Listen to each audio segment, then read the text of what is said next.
If you are aged 35 today, it's likely you think investing is gambling. After all, we saw our parents get burned in the stock market and saw their distress.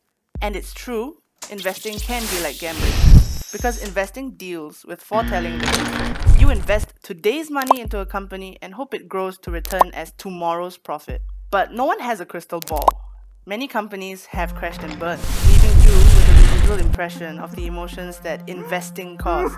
But what if there's a company that across history has always grown and has never gone bankrupt? What is this magical company, you might wonder? Well, simply put, it's Economy Inc. Economy Inc. is generally all businesses as a collective whole.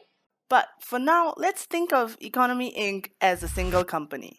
Economy Inc. has done very well for itself over the years and has kept growing and growing and growing. Why has Economy Inc. been so successful? Well, with emerging technology, Economy Inc. becomes more productive. It's able to produce more with less. And as the population grows, there are more people to consume what Economy Inc. produces. The second benefit? Economy Inc. can never go bust. Companies fall and some companies rise under Economy Inc. That's the natural selection of the open market economy at work. So, the simple solution? Just invest into Economy Inc.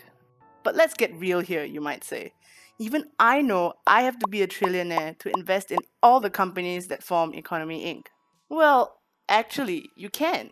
All for less than $100. Enter index funds.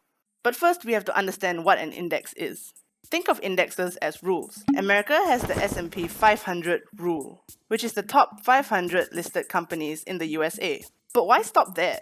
There are indexes that allow you to invest in thousands of companies in stock markets from all over the world.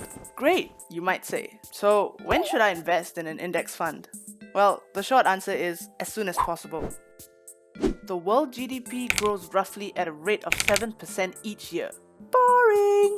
If you keep at it, after 30 years it would have increased by 760%.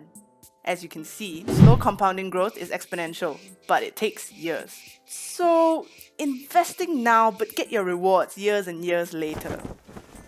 This has been a broad overview of a strategy called passive index investing. There are many different concepts to be understood before you head out there to invest in an index fund, such as how do you evaluate an index fund? How often should I invest? Well, stay tuned and we'll revisit these topics in future videos.